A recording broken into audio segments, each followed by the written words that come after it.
Welcome in to another three-man week college basketball show. That's right. It's our Saturday morning show hosted by Fade the Noise, FTN. Oh yeah, baby. That's right. And guess what, fellas? Kai, Matt, FTN has some great new tools with March Madness on the horizon. Yeah, they do. First, we got to bring up our guy. Brad Evans has got his big board up there. FTNBets.com/big board. Got a little blurb on some teams he likes headed into March. Great resource as you're looking to catch up on the sport. If you're just coming into college basketball with March Madness on the horizon, Brad's got you covered. And we do too on this Saturday morning show. We're going to cover as much as possible on this nearly 120 game slate. Whew. Oh, Man, yeah. they just don't get smaller on Saturdays, fellas. They do not, Jim. They stay big. We love big slates. Go Saturday. Go us. Go Matt. No rest for the weary. Let's continue to forge through this maniacally huge slate, Jim. Big one ahead of us. They've also at FTN hired a modeler on college basketball, the college basketball algorithm. FTN, they have got some great technical data over there also on their site. Check that out. You know, we're up front here in front of the paywall, but there are fantastic tools behind the paywall. So check that out. March Madness. Oh boy, we can't wait. We're 2 days away, the 27th of February. Guys, let's get into the show. Let's get it going. Let's talk Big Bang. Couple of big tips today on Saturday to discuss. Start the Big Ten. Illinois at Wisconsin. The Badgers, they need a big win. Something fierce, guys. They couldn't take down Iowa. They couldn't take down Michigan. Now they get Illinois shorthanded. Potentially no Ayo Dosunmu. I think almost certainly no Ayo Dosunmu. The line seems just announced right before our show. They're so kind, Jim, to announce an official prognosis before our show. He is out today, so no Ayo. Huge. And obviously the lines reflected that. Up to 4.5 for the Badgers. Really, they need this highlight win to put at the top of their resume. The only Ken Pom top 25 team they've beaten is Loyola Chicago. A little soft resume for a Big Ten team. The other ones are more stacked. I would say Michigan State has better wins. Minnesota has better wins. Maryland has better wins. Yep. Kai, do they finally get that crown jewel resume piece today? Jim, I think they win, but 4.5 feels like a lot of points, even without Ayo. I mean, Illinois still covered against Nebraska, and you say, yeah, it's Nebraska, but hey, Nebraska's been pretty tough as a dog in the Big Ten this year. 4.5 seems like too many. Illinois is still a really talented team. That first game, though, you have to think Wisconsin has that, Matt, in the back of their minds. They lost by 15. Ayo had a triple-double that game, so that's good. He's off their plate. Need a better effort, though, Matt, from their bigs. 3 combined rebounds for Micah Potter and Nate Reavers in that first game. That makes absolutely no sense to me. Yeah, Kofi threw their bigs around like rag dolls and stuff. It was honestly hard to watch. But, worth noting, the last game, I believe, closed Illinois -4, Illinois -4.5. So you're getting effectively an 8.5-point swing. Like Kai said, that's an overreaction unless you think Ayo is worth, 3-4 points. And you can make that case. I just think Illinois has enough bullets in the chamber offensively. Our boy Poppy Curbelo with an awesome game in their last. He's definitely been Jekyll and Hyde this season. But if you had a good effort from him, there's actually value here on the Illini. But if you think Ayo is really the straw that stirs the drink and you don't really trust the other Illinois guards, it's probably a stay away for me. Yeah, I kind of like Wisconsin. I just think that a desperate home spot. They need to get this done. They came close against Michigan before barfing it up in the second half. I think they'll get it done today. And Matt, honestly, I do think Ayo is worth 3 to 4 points. He's an All-American, a pro, potentially, not going to win Player of the Year. I won't get Kai's gears going with that one, but he has been fantastic. And Wisconsin's transition defense against the Illinois attack is huge. Make this team score in the half court, and they become a lot more mortal. So, yeah, lean towards Wisconsin for me. Sounds like the other guys, not sure. That sounds like a stay away, fellas, if anything. Wishy-washy to start. Yes, sir. On the fence early. Good. Let's head to the ACC. Florida State at North Carolina. The Noles been bet up a little bit. They're up to -3, a short road favorite here at the Tar Heels. The Tar Bums, Matthew, coming off a gross performance. A weird scheduling spot. They added Marquette and lost outright at home. Yeah. Not good for their tourney chances. A Q3 loss. Now they could get a huge Q3 win, Matthew. Do you think they get it done? Jim, I'm tempted to go with a spinny play here, which is the obvious play, which is Florida State. The fact that this line's under a field goal just feels ridiculous given how Yeah, It's a field goal. To be fair, it's a field goal. Yeah, it's right at a field goal. Okay, good point. I know you're not following football anymore. Not a big field goals guy. are still 3. No, I shunned football once the Stanley Steamer took my football team to LA. That's a whole other discussion. I just think this line's too short. Is it a great match with Florida State? No. MJ Walker's a game time decision. One of their key catalysts on the offensive end with his ability to make shots, create offensively. I still think this line's too low. So I think it's Florida State or nothing for me. Man, UNC's coming off that bizarre loss to Marquette. Like, that made no sense to me. Never competitive. Marquette killed them the whole way, Jim. 5 for 18 from 3 didn't help for the UNC. Their guards played terribly. FSU won this first game by 7 without Scotty Barnes. He's obviously back for this game. I know, Matt, you mentioned MJ Walker, but I mean, can the UNC guards even handle the size of Florida State's backcourt? That really worries me. That's my main concern in this game. And Jim, certainly FSU has enough size to sort of battle with the UNC front court. I kind of lean towards FSU as well, but the spot probably sets up better for UNC. Yeah, numerically and spot. I like North Carolina here, but right. Florida State matchup, it scares me. They're playing so well right now. It's not something I want to get in front of, but their shooting numbers potentially could regress. They're making crazy shots. The guarded numbers are really what jumps out when you dig into the data on synergy. When they're guarded, they're like second in the country on points per possession. So I do think this team has good shooters. Maybe there is something coming down there if UNC continues to challenge those shots on the perimeter. But again, not a ton for us here. Let's move on to the Big 12, guys. Baylor at Kansas. Baylor about -5. This line's been moving around a little bit. I think there's some support in the market for both sides in this one. Yeah. Baylor almost collapsed, or not really collapsed, really just almost lost wire to wire nearly against Iowa State. Out of shutdown, really struggled. I did see Shot Quality tweet that the expected score for that game was a Baylor 20-point win, though, guys. That matters. So, maybe they weren't playing as poorly as we thought. They go to Kansas, a team that's, we think, playing better. Matt, they've got a defensive identity. They figure things out on that end. But Kai, I'm going to go to you first here. We might not have Cha-Cha, the backup big man for Baylor. He was out due to COVID protocol last game. That guy matters when you're going up against David McCormick inside. Yeah, I think he matters against Kansas. I can't believe they got down 32-15 to Iowa State. That was red alert for Baylor.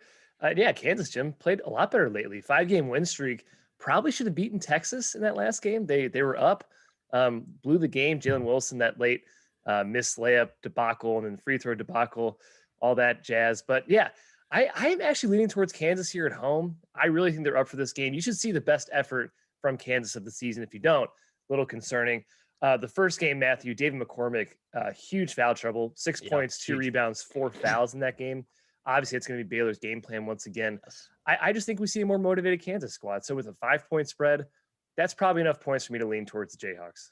Yeah, Bill Self is gearing his entire game plan around keeping McCormick out of foul trouble. I think he knows that's where they have an edge, right? If you can post him up on the block, establish him, there's not many weak links, if any, in Baylor's defense. But if you had to pick at one, it is probably post defense. Even if Cha-Cha's in there, our boy, he is a, more of a defensive Swiss. This is my Cha-Cha, by the way.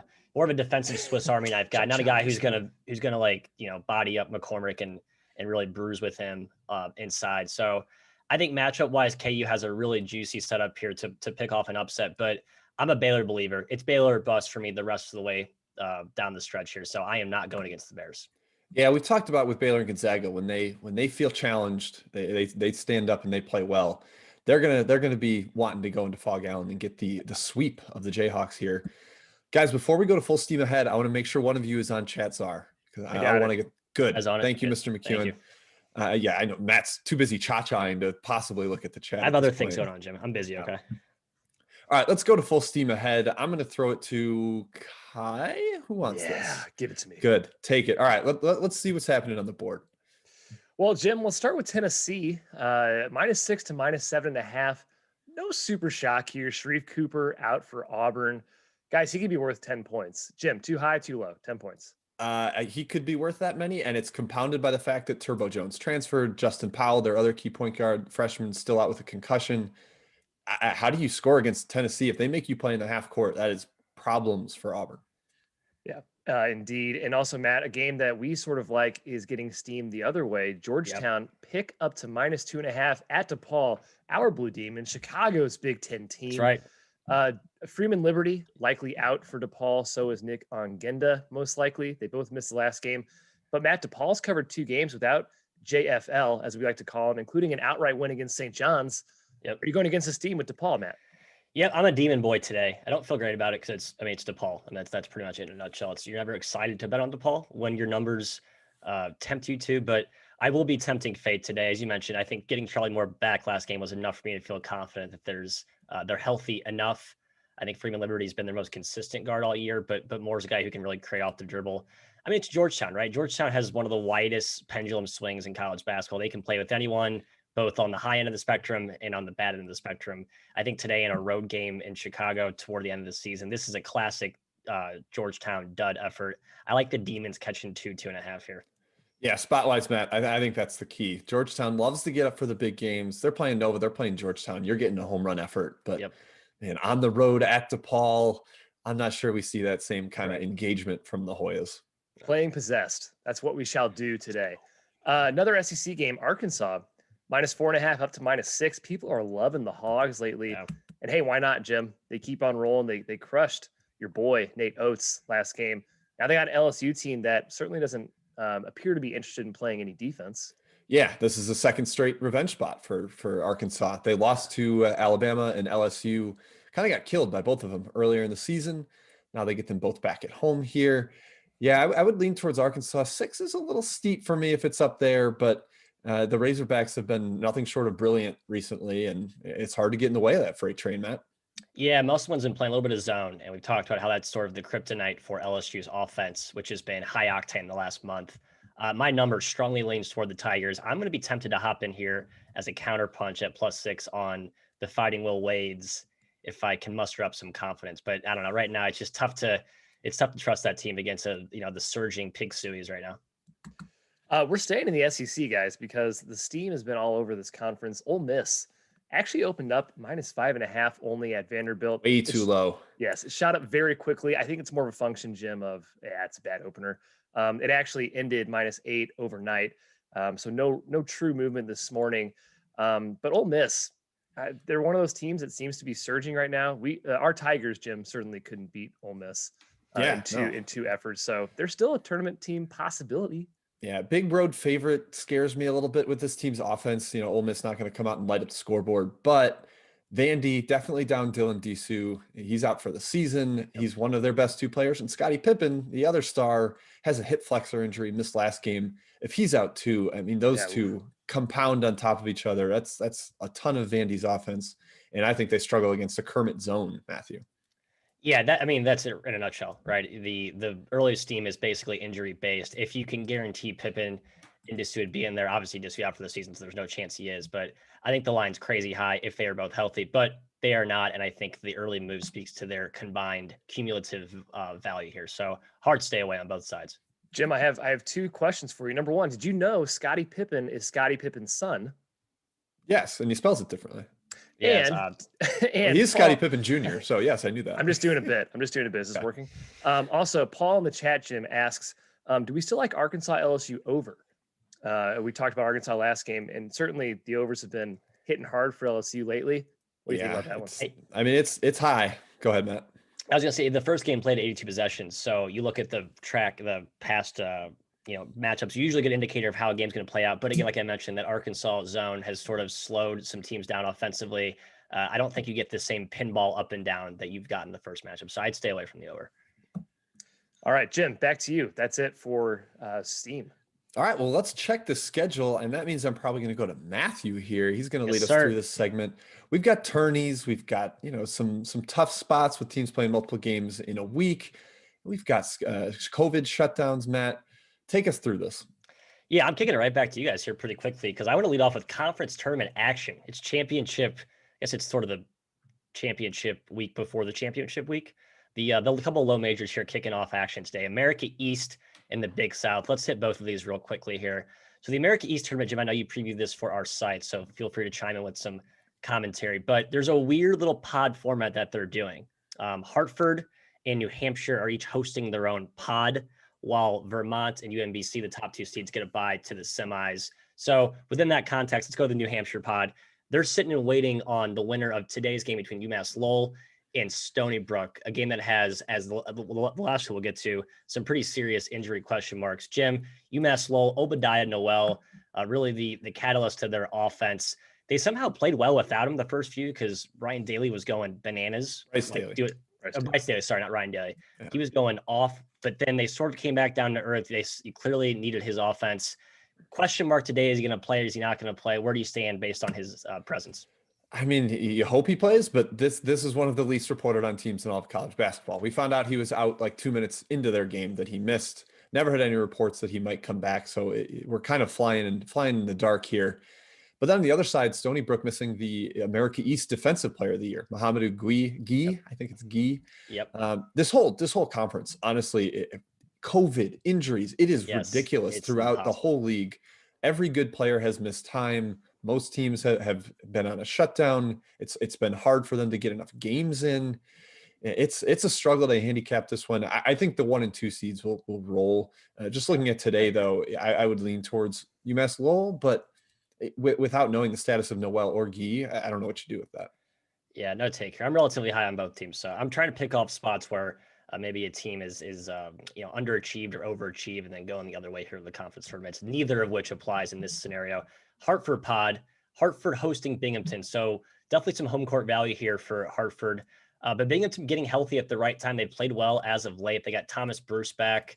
He's been in the mix for a little bit now. A monster shot blocker, sort of the enforcer of their defense. And they're supposed to get Mills back as well today, who's kind of surges. I believe he's a freshman of the year candidate in the conference, breakout star. So Binghamton getting healthy at the right time. Jim, can they compete with Hartford here on the road? They should be able to. I think this team's pretty feisty. They just blew out NJIT twice, who, by the way, is really beat up. And I think Albany is probably the best bet of the day in the NEC. Yep. We'll get to that in a second. But Binghamton's been a little spunky. They knock down shots. George Tinsley's been very solid for them as well. So it would lean that way. But, Hartford with Tracy Carter, point guard, some real size inside. They might try to get Bruce in foul trouble. I got nothing in that one. The Albany NJIT one's the one I like, man. Yeah, let's go there right now. And Kai, sorry, I'm coming to you on Big South, so just it's all right, man. Get your takes loaded up here. I'm just spotted up in the corner. I'm ready. Good. No, that's where you belong. You can't do anything else, so know your role. Jim, I'm with you. The Great Danes are a great bet today. This is a team that had a terrible multiple COVID pauses. They had key injuries all season. Their supposed star has really been a shell of himself all year, Mr. Healy, but CJ Kelly and other guys have emerged in their absences. They are getting healthier, though they're not at all. They won't have all hands on deck today, but they're certainly more healthy than NJIT, who could be down 2 starters. Yeah, NJIT just looked lost at the end of the year. And they've got a star in Zach Cooks, but beyond that, we're not sure what to think here. San Antonio Brinson's been okay, but no Dylan O'Hearn, no Suleiman Diakite in the last game. I think this is a solid Albany spot. A team I was much higher on than NJIT preseason, and I think that shows up in the postseason here. Exactly. And surprisingly, no steam. It's still sitting at 4.5. You can hop on a 4. Do that now, folks. I think that's a juicy line. Kai, I got NJIT small. I apologize, guys. I disagree. Okay. Too bad, Kai. I understand. Too bad. I understand. Make sure I got it at 5, I think. So there's room. Okay. A little middle of action for us all to sing Kumbaya when we split the difference. It's small. Okay. It's a little peanut. That's fair. All right. To Big South action we go, Kai. Presbyterian at Hampton and USC Upstate at High Point are the 2 matchups today. These are the opening round kind of de facto play-in games. Yeah. Both at the campus site. So Hampton at home against Presbyterian, High Point at home against USC Update. Any leans, angles in these 2 matchups? I kind of lean towards the home teams in both of these, or home teams, the higher seed in both these, the favorites. Hampton is a team that made a huge run in the Big South tourney last year. Yes. This team is kind of built for that again. Davion Warren, one of the best players in the conference. I think they're a pretty good coach team also with Joyner. I would not surprise if they make a little run here. Although Presbyterian certainly has the ability to make a run as well. They're led by freshmen themselves and Rayshawn Harrison. I do lean towards the Pirates. I think you could see a little run from them. High Point, Upstate, I'm less kind of sure, I guess, in this game. I lean towards High Point, but really neither result would shock me, whoever wins this game. Yeah, I did take Hampton small as well, so I will endorse that take as well. High Point, they got Saheem Anthony back. I mean, they've been playing with 6 guys for like 2 weeks, and they get him back. That's huge. And they have some high-end talent, 2 Old Dominion transfers. So maybe that sets up for all right, this is our last stand chance here. Yeah, when you watch them, and defensively, they don't do anything except just hope that DeJour Dickens blocks it at the back end. I think they actually have the highest block rate in the happens country. fairly frequently. Right, He he's a does a lot. monster shot blocker, so he has to stay on the floor though. If he gets in foul trouble, I might look to bet against him second half because he is that important. And high point at their low point. That's all I got to say. This team's really struggled. I think Tubby, yeah, right, had that written down. Very cute. Wordplay, Matt. Look at this. Poor Tubby. Yeah, it's been kind of a weird year for them. I think they're just a little bit overvalued right now in the betting markets. I would not touch that game. All right, let's keep cruising here. Other stretch run notes. Basically, just want to highlight some spots for conferences teams that may have a motivational impact. We'll start with the Missouri Valley, a conference that we have praised and thrown or just beloved all year. We have Loyola just going on a surge. Drake was the darling early, some crushing injuries late. Along with those two who have been the class of the conference, no doubt. Missouri State and Indiana State have been ho-humming along themselves. They are locked into the top 4 seeds. We saw most of these teams play yesterday or the day before. I'm liking them. I think they may have been a Thursday, Saturday, Friday, Saturday split there. But anyway, they are all locked in. We saw some guys or some teams rest some guys or be very cautious with injuries. Tyreek Key did not play, Indiana State's best player. Cam Crutwig clocked his lowest minute tally, I believe, in over a month. Just 2 examples of the elite teams kind of easing off the gas pedal. Kai, I'm going to you here. Do you like either of the dogs, any of the dogs in these matchups today? I think Crutwood got a little hurt in that game. Did he really? It was not. It all was the not more reason to play him less. Right, exactly. Yeah, it was not pre-planned to sit him. Okay. I think he was hurt. I think they said cramp during the broadcast, but I'm not 100% sure on that one. Regardless, I kind of like Southern Illinois again. I mean, come on, 19 points. Like I get it. Loyola's awesome, but these high spreads lately against Loyola have been kind of money, like knock on wood. Loyola just has trouble scoring the basketball sometimes. And without Crutwig, if he plays limited, I like it way more. Yeah, covering 20 when you're getting totals of 120 and a half or whatever, it's tough. There's just not a lot of possessions for them to spread that out over. Yep, I did take SIUC, not to spoil it, but we'll get to our best bets at the end. That is one of mine. I just think that number is way too high. SIU will be likely without Marcus Domask. SIUC, excuse me. Apologize to Edwardsville fans out there. But Marcus Domask will likely be out today. I think he's been out forever. He's been out for a while, and this team knows what they are without him. So no big deal there. A couple of other big bubble spots. So teams, as we come down the stretch here, that need big wins to boost their tournament resume. Luckily, I'm a member of an organization with 2 certified bracketologists joining me, so I'm going to have to defer to them for the expertise here. But we'll start in the ACC. Duke, Louisville, Syracuse, Georgia Tech. 2 matchups featuring 4 teams that are basically all squarely on the bubble. You could argue Louisville's probably a little safer than Georgia Tech, Syracuse, and Duke, but within the S curve, Kai, Jim, you guys are better tonight. They probably within like that 20 team buffer where, one big win, one big loss can swing it either way. Jim, I'll go to you here first on the Duke Louisville. David Johnson expected back today for Louisville, a huge return. Do you think the Cardinals show out well against the surging Devils? I sort of thought so, and my number sort of likes them. Malik Williams back is massive for them, gives them the enforcer in the paint. He's very much their emotional leader. I think that's huge. But Duke's just playing so well lately, man. Like they've been terrific, covered the spread recently as well.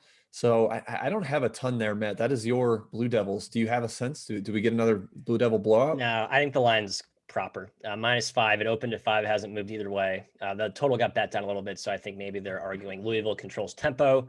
Smart money implying Louisville's controlled tempo. That probably plays well in Louisville's favor. But Kai, no take here for me. Do you have a Syracuse G-Tech lean? I actually have. I'm on Louisville small. Okay. I am. Duke's covered 4 in a row, like Jim said. Certainly hard to step in front of them, but Louisville healthy. Both teams really need this game. Syracuse, Georgia Tech. Georgia Tech's in better position right now for the tournament. I don't really have a huge lean either way from a side perspective, though, Jim. Matt does, though. Oh, I do. Again, I'll just spoil all my best bets throughout the show here. So you're getting live. I'll spoil 2/3 in this section. I love Syracuse today. Wow. I think Georgia Tech is vastly overrated. They picked off Virginia Tech out of a COVID shutdown. They beat Miami by $1 billion because Miami had no players. They shot up all the analytic charts. Now the odds makers have them way overrated. I think this game should be closer to a pick. I think -5 or +5 is an insane line where it opened. I think it's been bet down a little bit, but anything above 4, I see it 4.5 right now. I would hop all over Q's here. I don't understand this line. Would you have Q's favored as a on a neutral floor over Georgia Tech? I think I would have them, slight favorite. I do. I think Q's still better than Georgia Tech. I would not personally. I disagree there. I think Tech's better. Matthew. Yep. Okay, I think they're both solid. I think he's a little bit better. But hey, Jimmy Bubble Boeheim is gonna. This is where he starts to that voodoo magic starts to come out. I'm sure he drew up something really fancy on offense to deal with this Georgia Tech zone. He's a very offensive shoot X threes, and O buddy. tactician. Shoot threes. Yeah, we need baby buddy Boeheim to go off today. At least I do. All right, Big Ten. A couple other matchups here, similar boat. My Indiana Hoosiers are falling off the bubble quickly. They're hosting the juggernaut that is Michigan. The spread's big, -8, but if you've seen Michigan play lately, I think it's justified. Jim, is there any reason to get cute with an IU home dog spot here or no? I sort of think so. I don't know. IU's been much better when we count them out and think they've got no shot. Yes. And that's that's kind of Archie's thing. He's like the Undertaker gif. Like, he's finally lost his team. We can finally maybe think about firing him. Then he gets a big win. So I think they hang around here. I'm not sure they win outright. That's not something I would wager on. But +8 feels like a lot. The Assembly Hall's a tough place to win. Michigan off a couple huge efforts to knock off Ohio State and then knock off Iowa. Yep. Thank you. So now they're on the road favorite. I would lean towards Indiana with the points there. Matt, do you get flashbacks of when we went to the Michigan-Indiana game 2 years ago at IU and Michigan just punked them? I believe it started 19-0. Yeah, 10 minutes into the game or something like that. Indiana scored their first buckets 10 minutes in, and Assembly Hall erupted in applause. Very embarrassing moment there. Packed house too. I will take you both back for an actual game with the real atmosphere in the future. Quick aside, Kai, Homasoda going on the road. So Roma Soda, which has not been very good, although Homasoda has been struggling too lately. Minnesota is the walking wounded. Tiny spread against Nebraska, -2.5, -3. They are on the cut line as well. Any reason to think that they get it done today, or is this kind of a trap that you want to stay away from? Homasoda's dead. That was even before Northwestern came in and beat them somehow. Minnesota got 19-3 that game, so that was even more disappointing. Yeah. This spread's really small. I get the injury concerns, but sheesh, like 2.5 points. I lean towards the Gophers, but I'm not taking it because they are, Jim, that atrocious on the road this season. Super beat up too. I think Nebraska wins personally. They've been playing just an absolute ridiculous schedule, almost the major conference equivalent of SIUE. And now they look in front of them and see a very winnable game. I think the Huskers get it done today. Yeah, no action for me in either of those, but I wish you both luck. All right, a couple of teams here that are out of COVID shutdown. It's kind of nice. There's been a lot less of these as of late, especially today. I think I saw 2 or 3 on the main board. Colorado State and UNC Wilmington, 2 teams off fairly long shutdowns. The biggest one is 27 days off the court. UNC Wilmington, Jim, you've been a Wilmington backer all year. It's been a profitable strategy for you in your betting portfolio. However, they are hosting a surging Elon team today. Is there any reason to think that they're worth anything or no? I think old Wilmer is in trouble here. They've only got 7 guys left. I mean, they've just been ravaged by injuries too. When they lost Jalen Sims, that was crippling. And off a shutdown, not really getting a bunch of practice in. I think Elon, who runs a relatively complex offense, they've got Schrage in there, a little bit of Matt Painter influence, lots of action going on in the half court. So I would certainly lean towards Elon there. Matt, I don't think Colorado State is off a shutdown. I believe they were supposed to play Nevada last weekend, and Nevada shut down, so they just had the week off. So I read that they had issues. The report said COVID issues in both locker rooms. So it was very vague. I could be wrong. Maybe I'll do a little bit. I'll back check here as we go to the next section. But yeah, because I think Colorado State could have scheduled a game. There was debate of whether it was worthwhile for them as a bubble team to schedule a game instead. Okay. So, hey, I'll pop in on CSU, Matt. Yeah, you want it? Go. I think they're going to kill Air Force. That's my 2 cents. It's a big number though. 18. They're going to win by 20. That's enough. Air Force has gotten blown out by like every good team in this league. San Diego State beat them by 100 twice. The difference is that Colorado State doesn't win with the sheer advantage of size and athletes like San Diego State and Boise State do. I think they win more with skill and finesse, and it's just not as reliable. Tell that to David Roddy. Yeah, how dare you? Roddy is not Roddy. The 6'5" center, who I love, by the way, but who's like 300 pounds of muscle. Yeah, he is kind of like a mini LeBron James. We love David Roddy. Anyway, I think the line's too high. I think Air Force LeBron. Oh boy. LeBron James. Sorry, I just got disrespected. I didn't mean to say that. Okay. 2 or 3 other teams here. Jim, you caught these in the extra boards. Good catch. Bellarmine, Bucknell, Coppin State. I didn't really have it taken either of these 3 matchups. Do either of you have leans or actual bets on games involving these 3? I don't have a bet. I just think that Liberty Bellarmine game is super intriguing. Bellarmine playing, this is for the ASUN title. Bellarmine cannot win the postseason tournament, so this one's huge for them. But off a shutdown, it's really tough to go and face Liberty there. I'm taking American, Matt, over Bucknell, or against Bucknell rather. Spread kind of it stayed around 3.5. Some places looks like. I think American's a good bet. Yep, they're healthy. They got Johnny O'Neill and Stacey Beckton last back last game. Yep. All right. Should we move to who's trending? Or no, chat mob, guys. Chat mob break. There have been questions rolling in via both the web link and the Twitter thing. So Kai, what do you got for us? Yeah, full disclosure, I'm not on the web link. So Matt, if you want to do some due diligence there, that'd be a good idea. Let's start. We'll just hit round one in the Twitter chat then. Bellarmine Liberty was actually the first question, Jim. We answered that one. Huge stakes in that game. Also fun to watch, probably. I have slightly into Liberty in terms of number off the shutdown, but man, Bellarmine's great. I don't want to bet against them. They're Super Bowl today. Hey, we got a Patriot game here. We talked about American Bucknell, but Loyola Maryland and Navy. Two guys asked about this, Billy and Andy. Jim, lean either way here in this game. I've been loving me some Navy lately. Very short spread. I guess it is creeping up there though. Yeah, I lean towards Loyola Maryland here. I don't know. I believe Stuckey pointed this out on the Action podcast about how these two teams are basically in the complete opposite spectrum in terms of luck. Loyola Maryland, one of the least lucky teams in the country. Navy is at or near the top of every luck-related stat. I think the Greyhounds are able to get it done, but fading Navy has never been profitable for me. So not any official bet for me or one I'm making. Matthew, I'm going to go to you for an A10 game. VCU and Davidson. Interesting affair. Bones Highland out still. VCU won against SLU without him. Does that matter in this game? It does, but the way Ace Baldwin played in his absence, I think you look at Bones as probably a 3-point player, if not more. He's definitely the heart and soul of that offense. But the way the freshman Ace has been playing in his stead, it's hard to knock that much. So I think the line's actually fairly it properly prices in Bones' absence and the emergence of Ace. For me, hard to stay away. I kind of like Davidson. Should also be mentioned Armand Franklin not dressed today for Indiana.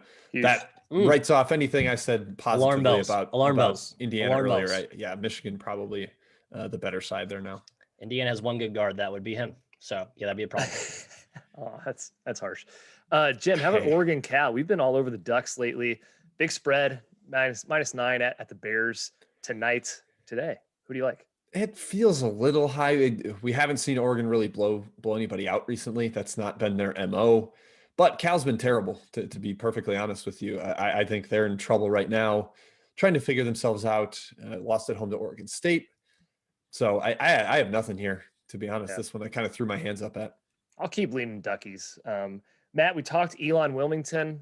I like Elon as well, leaning that way. Certainly got that shut down. It got bet down pretty harshly. I think 3.5 is what it opened. Now it's down to 1. So again, if you know a team is coming off COVID shutdown, you can pretty much guarantee yourself closing value if you hop it on overnights. The teams coming off are always bet against. Hey, how about this fun game, Matthew? In the SoCon, Greensboro and ETSU. About a pick either way. It's been flipping favorites. Any lean in this game from Nick? I do lean Greensboro. East Tennessee State's been really solid, but I think Jordan Majeski, and we've talked about as well how just the Kai, the VMI game comes to mind where ETSU just makes these circus shots on repeat, and it's like there's no way that's sustainable. They have talent, they have athletes, but Greensboro is the more cohesive team, and they got plenty of talent themselves. So I would lean Greensboro. I think David Sloan struggles with Isaiah Miller at the point of attack. They're breaking the press. Yeah, Greensboro got slapped in the face by Western Carolina last game. A little bit of a wake-up call. They're still in the hunt for the SoCon title, so I think they show up and give an A+ effort here. Hey, two quick rapid-fire ones. Jim, Gonzaga / Baylor or the field for the tournament?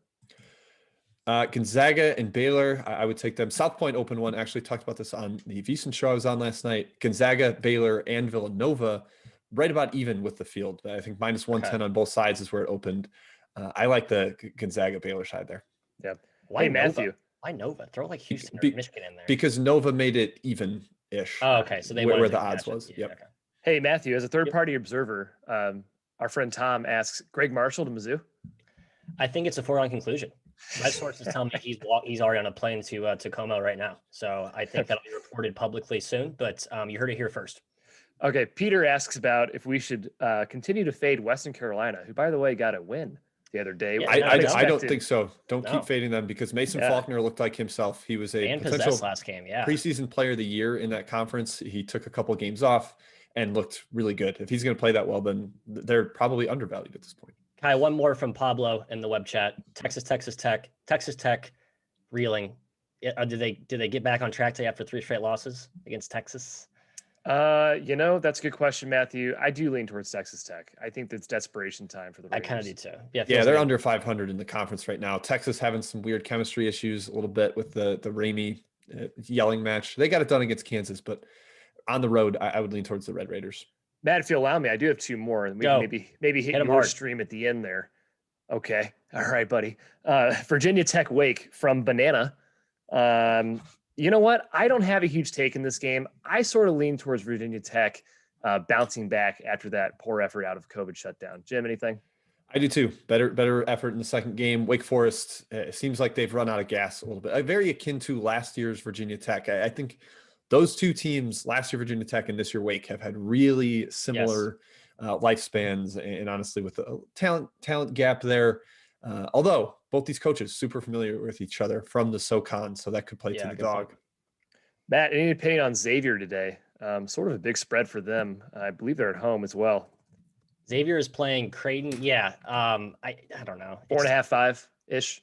Yeah, I would lean Creighton. I've been against Xavier a lot this season. It seems to have worked out well for me. I don't understand why this team's so well respected in the market. It's, they're good at first. They've been struggling. I think they were a little bit paper tigerish to start, and now they're overinflated. The question is Creighton going to make shots? They motivated? If so, yeah, it's a great bet, but tough to predict that.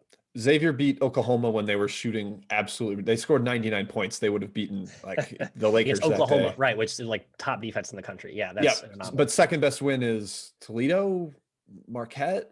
They beat Oakland by 55. That counts too. Yeah, it's I don't know. Nate Johnson also, you got to keep an eye on his status. Their best shooter by a mile. Clearly missed him on the road at Providence. So if he's not out there, their offense bogs down. All right, Jim, back to you. All right. Okay, let's go to who's trending. Kai, I'm going to go right back to you because I know you love this section. I do. You own it. It is your little baby. So let's walk through it. It's fun. Let's talk through games as we do this. Prairie View A&M guys, good 11-2-1. They are the best ATS team in the country by percentage basis. Big spread at Alabama A&M today. Jim, SWAC guy, what do you think? And Matt's SWAC guy. No. Yeah, Matt's SWAC guy. I do love backing Prairie View A&M though, and Alabama A&M without their point guard in their last 2. That is death against the way Prairie View A&M pressures. Yeah, Drake could be 30 turnovers in that game easily. Yeah. Drake, Matt, is 20-4 against the spread still. They're Wizards. That's another huge spread at Bradley today. They covered by the hook yesterday. Bradley obviously is missing a ton of players. Would you go back to the Drake well? No, I wouldn't. Like I said, the top 4 teams in the Valley, I think they're in cruise control mode right now. So there's no reason to bet them as large-ish road favorites, I guess. Weber State, guys, is 14-3 against the spread. Frankly, just awesome this season. I actually played Sac State +7 small today, and I don't feel good about it, Jim. I really don't. I took Sac State on Thursday, and they hung around the entire game until it got forked late and lost by 10. So it was not a pleasant bet for me. I wish you better luck here. These 2 teams are kind of in different classes. Weber is. I've honestly my Weber rating was just straight up wrong on Thursday. I reinvestigated it and was like, wow, I have not kept up with how well they played. Dante Bassett back last game for Weber, arguably the best player, former Florida recruit, I think 4 stars. So yeah, Weber has a ton of talent, and they're putting it all together. Michigan, guys, is 14-4 against the spread. Not only are they actually good, they're good against the number, and they're also 5-1 against the spread on the road. We talked about Franklin being out for Indiana. Signs kind of pointing towards a Michigan bet there, but the spread is very, very high. How about bad teams? Northern Illinois, 3-12-1 against the spread. They get EMU today, Eastern Michigan, who also is terrible against the spread, 3-9. Matt, a lean either way there in the MAC battle. You going MAC dumpster diving, Matthew? Yeah, I kind of want to. I do lean NIU here. I just thought they had a little bit of an upside value with Tyler Cochran getting back in the lineup, but I don't know. I mean, coming off a 30-point loss to Buffalo, not exactly encouraging. But this is a team in their weight class. I think they played better. I would lean Huskies. Yeah, to me they've showed a little more fight than Eastern Michigan has in recent games. How about this one, Jim? You're on the Louisiana train, the Raging Cajun train yesterday. Little Rock is 5-17-1 against the spread. Maybe the most disappointing mid-major team in the country this season. You going back with Louisiana? I'm setting you up here. Louisiana, one of my best bets today. I just think Little Rock is a total disaster dumpster right now. They have no guards left. They cannot score. And basically what they do is score inside. And the Cajuns have Theo Akuba, the Portland transfer, a great shot blocker. Little Rock, just a total mess right now. And Louisiana got Kobe Julian to debut. He was one of their best players last season. Yep. They're letting him run out there just because it's a free season. So he just adds another element to the offense. I am going to continue fading Little Rock. Yes. Two more quick bad teams. Tennessee State is 6-15 against the spread. And guys, Eastern Kentucky is one of my best bets today. All they do is blow out bad teams. And that qualifies for today. So EKU, look for a high possession game. Lots of points on runouts, hopefully. Kai, I'm a devil's advocate. I'm sorry. Oh, gosh. EKU off that big Belmont win, they're locked into their seed line for the OVC tournament. So motivation could be low, but Tennessee State ball handling against the press. If the press is at all engaged, you're probably these guys make their own motivation. They fuel off just killing teams. They're college kids. Yeah, they love to play. And one team we need to talk about, Mississippi Valley State. They are 6-14 against the spread, but that's probably not as bad as people thought preseason. 3-3 against the spread the last 6. They have Jackson State today, Matt. 22-point spread. I actually lean towards Jackson State, though. I don't think Jackson State's a good favorite, but I don't think Mississippi Valley State's a good team in any scenario. Though they have been feisty-ish as of late. I don't see how you can. I don't know. What are you trying to prove, I guess, by betting Mississippi Valley State at this point? Well, the trend was that Mississippi Valley State gets destroyed whenever they play the top part of the conference, but they hung around with Prairie View basically the whole game. So maybe that trend is dead. Yeah, this is a stay away for me. Couple total trends here. Ball State 15-4 to the over. They could blow the doors off Central Michigan today. Florida State 11-4 to the over. Should be up and down today again, but can UNC score, shoot the basketball? That's the ultimate question there. Yeah. I'll let you guys hop in the under section. It's more interesting today. And Oral Roberts 13-5 to the over. Western Illinois, another prime blowout candidate and about a 10-point spread. Let's talk unders. So DePaul 3-12 to the under, guys. Likely lean that way again if JFL is out. Jim, do you think that's the right call? Yeah, they've been much more solid on the defensive end of the court. Sometimes they do like to run and get up and down, but tempo hasn't mattered for them because efficiency on both ends has been so disgusting. So I would lean towards the under. We talked about we don't think Georgetown's going to be super focused here. I think that also helps the under. Yeah. Early tip too, like 10 a.m. or 11 a.m. Central. Matthew, Grand Canyon 3-12 to the under, looking for revenge on Seattle. I'll spoil this. Grand Canyon is one of my best bets. -4, incredibly too low. 66 possession yesterday game. I think they really bounce back here. Yeah, Bryce Drew, great coach. He wants to establish those bigs up front. I think he learns how to corral Darian Trammell, who's emerging as like one of the unsung awesome little mini-me maestro guards of the West Coast that no one knows about. I think he's just too good a game plan, game divisor to let him go bonkers. Yeah, Hayford had a bunch of time to game plan for this matchup because their trip down to Texas got canceled by the snowstorm. So the first leg, went to Seattle, but they're missing Aaron Nettles, one of their starters, a key shooter. So a little bit shorthanded against GCU, who I think is 3-1 in the second leg of back-to-backs. Hyper physical, very big team, can wear you down. I definitely like your side there, Kai. Thank you. Hey, let's talk SoCon unders real quick, guys. Only one team in the SoCon this season has a totals record that skews towards the over. Most games tend to go under, which certainly is not what I have perceived this season. ETSU 5-15 to the under. Last 7 games have gone under. We talked about that game with UNCG already. And Jim, the Citadel 6-13 to the under. 9 straight unders for them. Do you keep hammering that trend? Man, I don't see why not. Shout out to Alan Studer of the Stewcast who pointed this out to me. Yeah. But 9 straight games for the Citadel, 12 of their last 13. That game in regulation against VMI that was 111 to 103 just broke their number. It just became too high.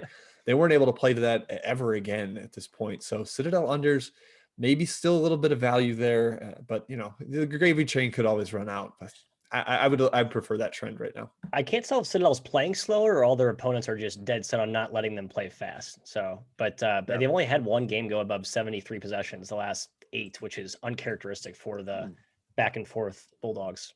Speaking of back and forth, here's a ping pong shot back to Jim for the roster roundup. Nice. Oh, baby.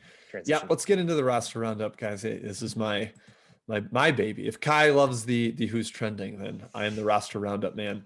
So let's go down the list, roughly chronological order. I'll kick it to you guys at appropriate times, especially for games we have not covered yet. Yep. So let's start with Auburn. We mentioned Sharif Cooper likely out, compounded by the injuries to the absences of Powell and Jones, their other point guards. Matt, we do like Tennessee here, correct? Yeah, I gave like 6 points of value for Cooper. That may not be enough. And I think that puts Tennessee like an 8-point favorite. I think the Vols are a solid bet.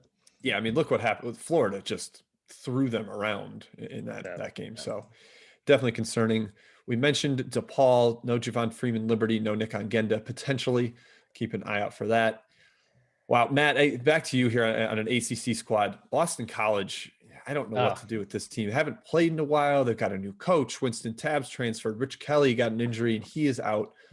How do you value Boston College at this point? If there's one team that should just, I don't know, pack it up and call it a year, it's Boston College. Their SB Nation affiliate site did a whole blurb on what's happened the last 3 weeks and before, and just basically said, honestly, why are we still playing right now? And that's kind of how I feel from Boston College. So if you want to bet on the Eagles, I wish you luck. I think that's a fool's errand. I dabbled Notre Dame -7. It's up to 7.5, 8 now. It's a big number, but I think twice about that. But 7, I thought was fair. Yeah, the motivation from, I mean, unless they're just like, all right, let's kind of rally together. It's us in this bunker together. Let's play hard. They could just be playing out the string and get blown out here. Yeah. Lots more to play for Notre Dame.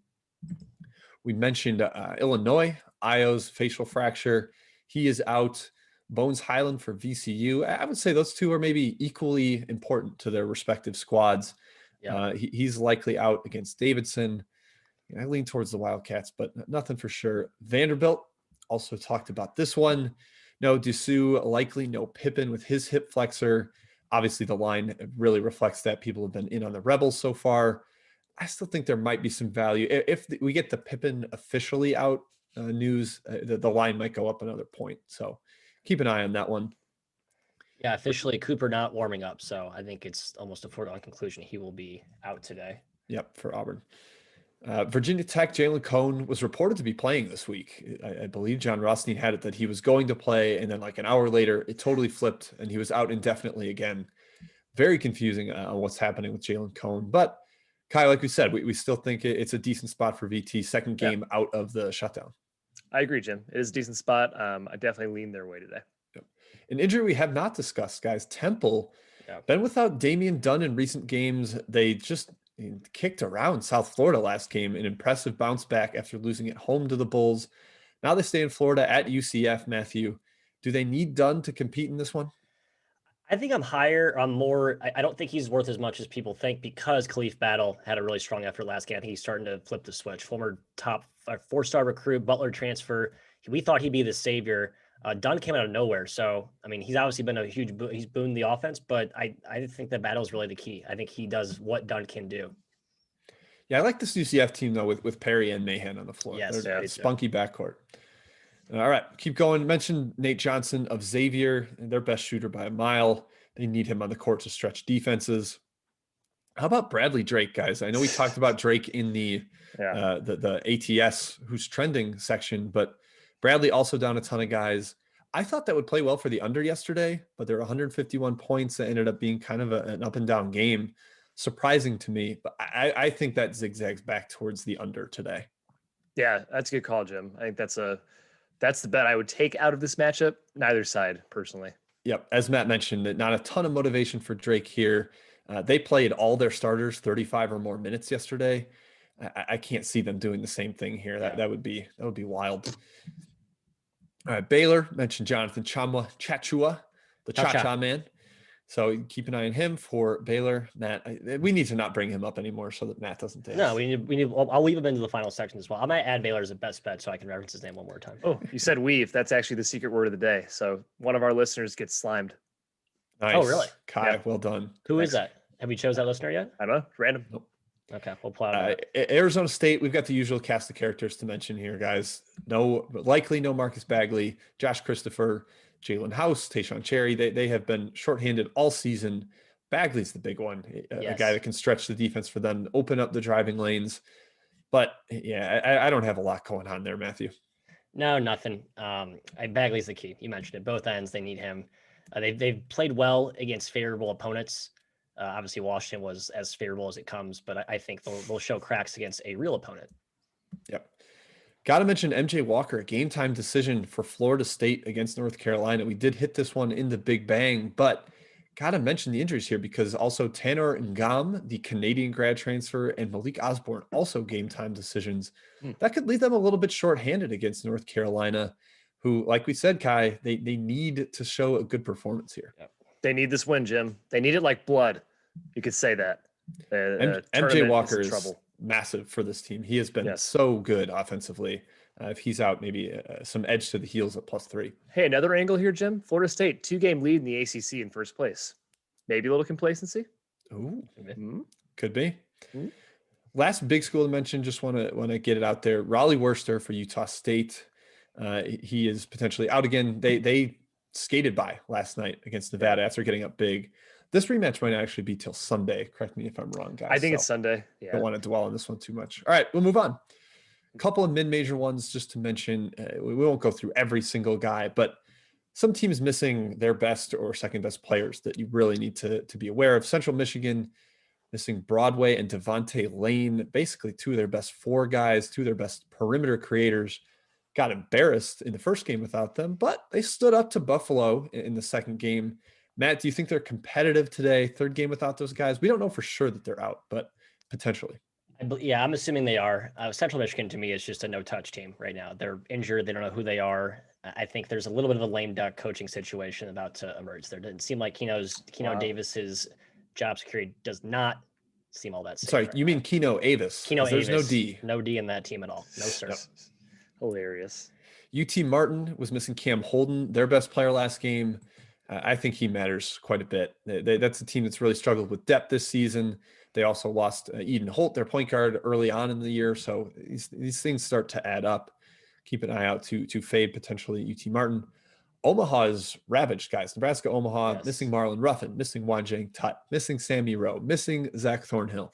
And they still won at Denver.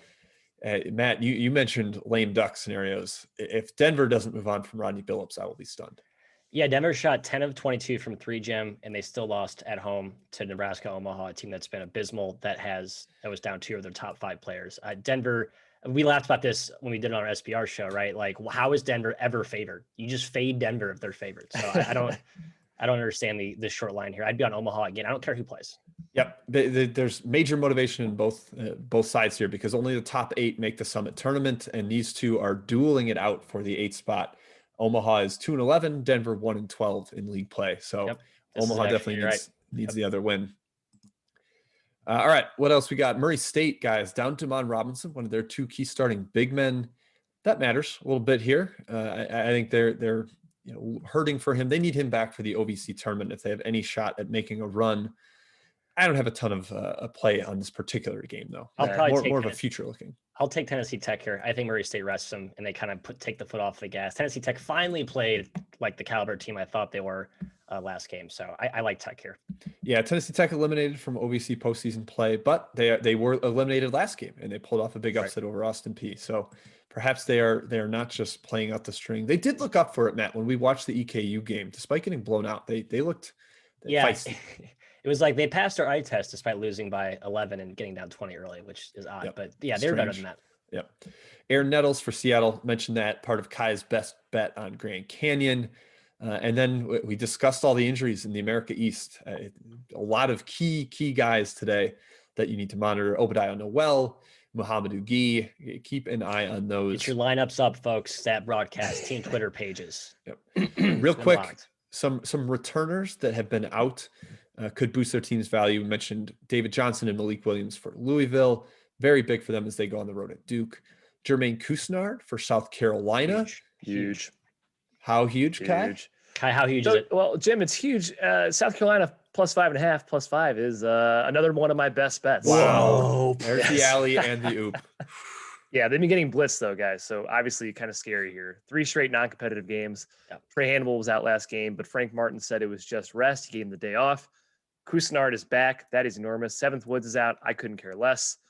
I think they have Georgia's number. I think the spread's a little too high, so South Carolina will be one of my best bets. I'm so curious about this Frank Martin situation because there's talk about him potentially being forced out or heading over to New Mexico to succeed Paul Weir, who was let go.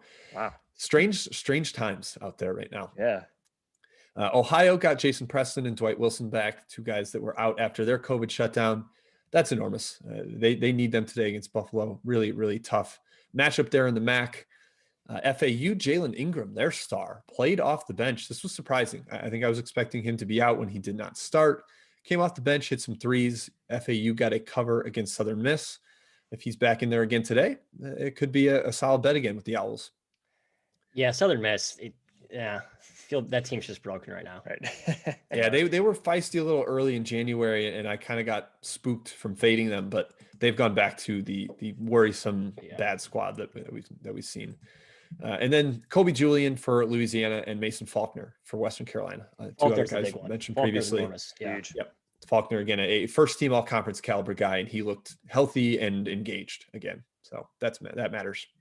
All right, guys, let's go to best bets. I know many of them have been spoiled, but for the people that are just tuning in now, we should recap, go back over them. Kai, what are your three? Yeah, apologies if these lines have moved slightly, guys. South Carolina +5, +5.5. I like them with Cousinard back. Eastern Kentucky -13, I believe the spread is. I think they just smoked Tennessee State. That's more of a gut play. And Grand Canyon -4. I take it up to -5. Massive bounce back spot for them against Seattle here. I think they get it done. Also, really, really slim grasp on first place in the WAC over Utah Valley. Extra motivation for Grand Canyon to win this game. Yeah, Utah Valley lurking. That is surprising. Yeah. Very nicely done by Mark Madsen out there. All right, Matt, let's go to you next. I think we've hit all three of yours, but I want to hear them again. I think two, actually, Jim. Syracuse +5, the Fighting Buddy Boeheims. SIUC, Carbondale, not Edwardsville. At plus, I believe it's 19 is where it's painted currently right now. Anything above 18, I just think, again, the totals like 120, you're catching 19 points, as Jim mentioned. That's just a good bet in a nutshell. And then Rice. Yes, I'm taking a team that lost by 50 yesterday. This is a classic odds makers overreacting leg one of a matchup. This late in the year, you can't be learning this much about teams. I think the value baked into who squads are is pretty much set in stone, at least pretty damn close at this point. Plus, Rice got Chris Mullins back, a key contributor. I think they got blitzed and the game got out of hand and the final score is quite misleading. I think Rice is dangerous. If they make shots, they can play with anyone. Give me Rice at +12 against La Tech. Yeah, they rolled all the way over yesterday. So potentially a much better effort today from them. All right, my quick three here. The one we have gotten to already is Louisiana. The Cajuns on the road at Little Rock. I just am in full-on fade Little Rock mode right now without any sort of a backcourt. And I don't think it's a great matchup for them either, trying to go inside against Aquuba.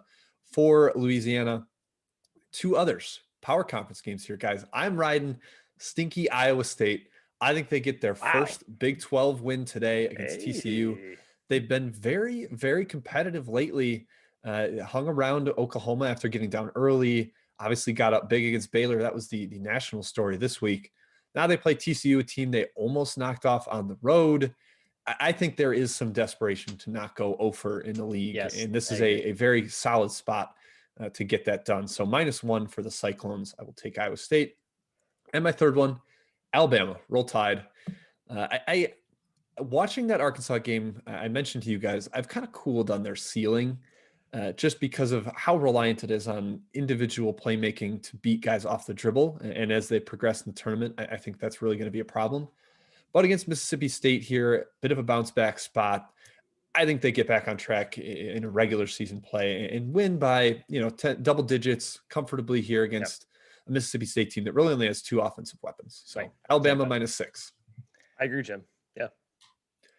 All right, let's get back into chat mob before we close it out, guys. It is 9:30 Central. Oh, sorry, 10:30 Central. So let's get the people moving before games tip off in a half hour here. Kai, what do you got for us? Yeah, so Matt was all over North Texas yesterday. Congratulations. Do you go back to that well today? Asks Nick, Marshall, North Texas. No, I don't. I don't like I don't like betting the road team twice in a row, and these back-to-backs, especially when the road team wins the first one.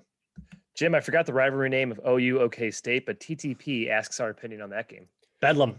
That's right. Yeah, Oklahoma State, I think, is very good as a dog. I like them getting points. I think they're highly competitive, but matchup wise, I think Jordan Majeski pointed this out on Twitter. A compact Oklahoma defense is not really a recipe for success against downhill, transition reliant, driving reliant Oklahoma State. Yeah, Lon Kruger will play the mismatch game there, and he will win that one. So I would tread lightly, OK State backers. Hey, Matt, why don't we stay in the Big 12 with your purple kittens? West Virginia, Kansas State. Does Kansas State pull another rabbit out of their hat? I do think this line's a little bit high, and I've talked about how I don't love the new West Virginia identity, which seems too reliant on shot making. However, they I think Bob Huggins listened to our show, heard that, and then gave it to Kohler every possession. He was dominant last game. So I back away from that take. I love my Purple Kittens. I don't like this matchup. Stay away. Yeah, West Virginia, that identity, Matt, being able to hit a bunch of threes makes them more capable of blowing out bad teams. So that's very true. That could be conducive today. Jim, we talked about Montana possibly falling off the wagon. They're at Idaho State once again. They covered in the first matchup. Do you think they cover again against the Bengals? I was impressed by that. I think under might be a decent play here. I just not a lot of offensive firepower on either side of the ball in this one. 65 possessions first game. Neither team scored 1 point per possession. I would lean towards a slight bounce back for Idaho State if I had to pick a side, but I think under might be more appealing. We mentioned Tennessee Martin, Eastern Illinois briefly. With Cam Holden out for Martin, most likely, I would lean towards the Panthers in that matchup. Yeah. And then Tyler asks about Furman Wofford. That's a fun SoCon matchup here. Short spread, I kind of lean towards the Dens, Matthew, but Wofford's always frustratingly competitive. Yeah, I lean Wofford there. I like this team. Like, they're well coached. Okay. Wofford's kind of had Furman's number in recent past. Knocked them out of the SoCon tournament last year. Already beat them once this year in a game they had to come from behind. I actually like Furman here, though. I think those memories are fresh in their minds, and they're just a little bit better to me. Last one I got here. Paul asks about Marquette and UConn. I'm all about this UConn team currently. I am too. You watch them play and you're like, all right, like they make really stupid mistakes, but you also see the talent, and Book Night Jim can soar. I lean towards UConn. I don't love them as a bigger favorite, but yeah, Marquette off an absolute home run effort at UNC. Right. I don't see a super engaged one here. Their defense doesn't really force UConn into the questionable 18-footers that they take early in the shot clock. Yeah. So yeah, a little bit of a lean towards the Huskies. Agree, but not a big, I'm not a big UConn as large favorite guy with Jim there. Yeah. Well, that's all I got. Matt, did I miss any?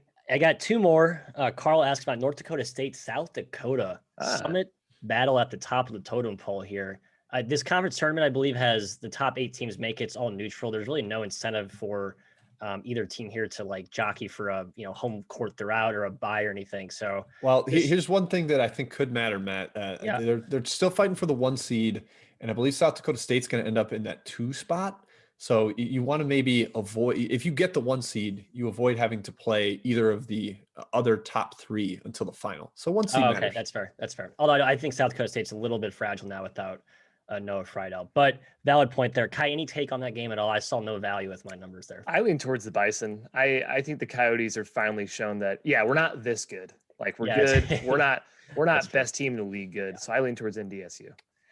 Did we talk about Florida, Kentucky? Did I black out during that? I think I was. No, we actually just did not. Show. Okay. I don't think we mentioned it. Kentucky, are they back, Jim? I think so. I honestly think keep riding Kentucky right now. It's very short spread, only -2.5, -3. Florida can bother them, and it's a little bit revenge after Kentucky kicked their butt in Gainesville, but I just kind of buy what Kentucky's doing right now. I think the defense is highly sustainable, and they figured some things out offensively as well with Isaiah Jackson playing through him inside. Yeah, this would probably be a Kentucky game for me. Yeah, Jim, you mentioned this. I'm just tired of Mike White, second straight year in a row where he has no idea what he's doing with the toys that he has. He's effectively said he was doing well for a while. Yeah, lost best player. Okay, fair, but now we're past that, and we don't need to have the mid-major transfer point guard being your highest usage guy while your 5-star Scotty Lewis stud stays in the corner. Is a nobody. It's a mannequin. Makes no sense to me. Anyway, Florida frustrates me. I take UK. That's all I got. Done. Jim, Matt's really turned. There was early in the season where Matt's like, I'm the Florida guy. I'm the Florida off. backer. I'm done. Nope. Pull the plug. Jim, close the show out, but first give your opinion on Belmont Moorhead, and then close the show out. Can't give an opinion until I know Nick Muszynski's status. Does that help everybody? Yes, it does. I think without him, Moorhead can compete, but if he's back in there, then Belmont probably bounces back and runs him out. Joe and I Brim will go off if he's out. Yep. All right. Thank you, everybody, for tuning in to our Saturday show. Make sure to check out FTN, Fade the Noise. Lots of great resources there. They've got Brad Evans' big board. They've got the new college basketball algorithm. So many tools going to be available for you as we approach March Madness. Man, we will continue to bring this Saturday show to you. So we'll be back next week, same time, talking another big old slate. A lot of conference tournaments going to be going on. Arch Madness next weekend. Boys. Oh, yeah, boys. We can't wait. So thanks, place right there. Thank you for tuning in. We'll wish you luck on this Saturday, and we'll see you next time.